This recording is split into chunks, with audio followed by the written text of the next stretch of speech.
Kali ini kita akan belajar bagaimana apa itu senyawa poliatomik, apa itu senyawa ion dan senyawa kovalen, dan bagaimana membedakannya, gitu ya. Nah, untuk senyawa poliatomik dulu deh ya. Nah, ini kita lihat ya. Senyawa poliatomik adalah senyawa yang berasal dari ion-ion poliatomik. Poli itu artinya banyak ya. Jadi atom-atom yang tersusun dari senyawa yang tersusun dari atom-atom yang banyak. Jadi lebih dari 2 ya. Ion poliatom adalah ion yang terdiri atas 2 atau lebih atom-atom yang terikat bersama-sama membentuk ion dengan ikatan kovalen. Jadi dia atom-atomnya itu terikat bersama.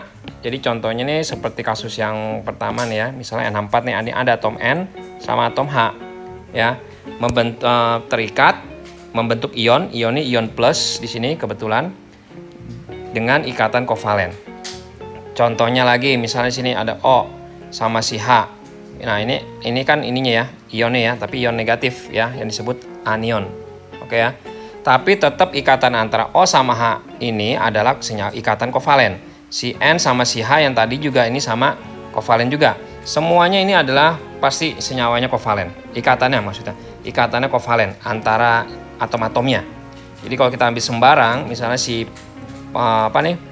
fosforus ya sama oksigen, ini ikatannya pasti dia kovalen ikatannya. Seperti itu ya. Dan dia terdiri dari 2 atom atau lebih. Itu namanya senyawa poliatomik. Nah, ini poliatomik ini harus hafal, yaitu ya, biasanya kita membuatnya untuk membuat senyawa, nama senyawa, tata nama senyawa. Kalau ingin kita lebih mahir, silakan dilihat lagi di bagian playlistnya itu di tata nama senyawa ya, bagaimana cara membuatnya. Nah, sekarang kita balik lagi konsepnya senyawa ion. Nah, bagaimana nih senyawa ion? Senyawa ion adalah senyawa yang terbentuk dari unsur logam, tapi dia sebagai kation. Contohnya seperti ini. Misalnya unsur logamnya kita buat di sini ya, kita tulis ini Na misalnya, Na+. Ini adalah unsur logam natrium itu, tapi sebagai kation dia itu Na-nya Na+ ya. Nah, untuk non logamnya kita misalkan O. O itu sebagai non-logam, tapi sebagai anionnya dia O-nya 2-. Gitu ya. Jadi ada logam sama non-logam bergabung, dia menjadi senyawa ion yang bentuknya seperti apa? Caranya seperti ini nih. Na sama O kita tulis dulu ya. 2-nya ini jadi gini ya, kita tulis di bawah aja dah biar lebih jelas. 2-nya ini kita pindahkan ke sini, jadi Na2 ya. 1-nya kita pindahkan ke sini. 1 nggak usah tulis. Jadi senyawa Na2O ini adalah senyawa ion karena terbentuk dari logam dan non-logam. Seperti itu ya. Nah, terus bagaimana nih? Ada juga beberapa ada yang terbentuk dari kation. Kation itu artinya yang plus ya, ionnya ya. Yang atasnya ada tanda tambah-tambah.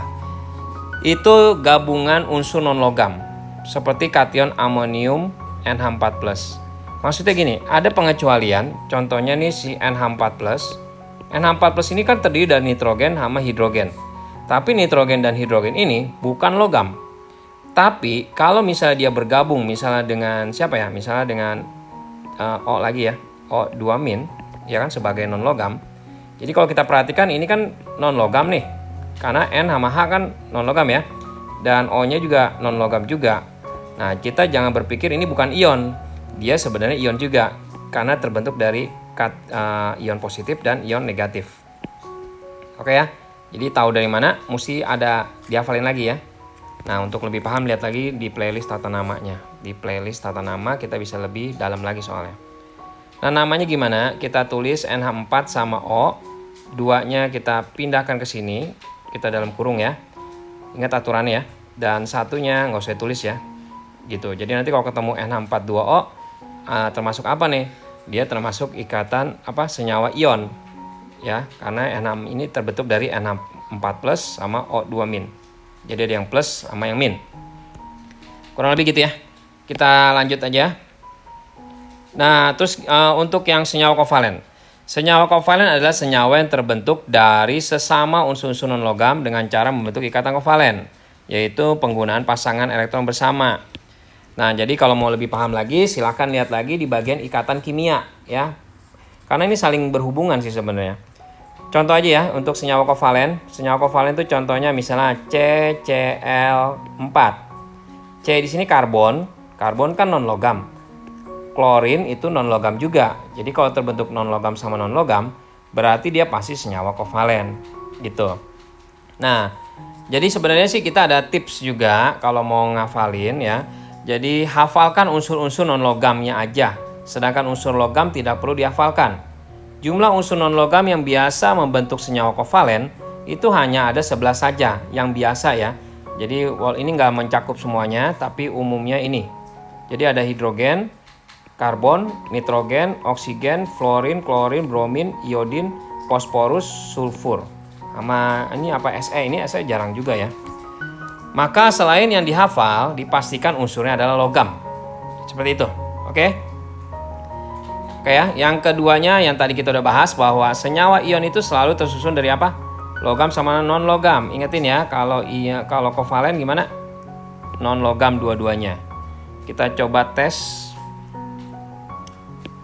Yuk, kelompok senyawa di bawah ini yang seluruhnya berikatan ion. Kita analisa aja. Ini Ca. Ca itu kalsium, logam dia. Kalsium juga logam. Jadi kita sebenarnya lihat depannya aja. Belakangnya sih udah pasti non logam ya. H hidrogen, hidrogen non logam. Tapi ini kan harus seluruhnya nih. Berikatan ion ini ada belang-belang ya, jadi nggak boleh. Nah untuk Mg magnesium logam, strontium logam, nitrogen non logam. Nah ini belang-belang nggak boleh ya. K kalium logam ya, berarti ini termasuk ikatan apa? Ikatan senyawa ion.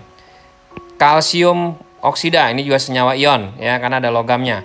Na natrium berarti senyawa ion. Mg logam juga senyawa ion. Jadi jawabannya ini yang seluruhnya berikatan ion. K kalium logam berarti ion ya. Na logam berarti ion juga. Strontium logam ion. Fosforus non logam. Ini pasti dia kovalen ya. Ba barium logam berarti ini termasuk ion ya. Ca kalsium logam berarti ion lagi.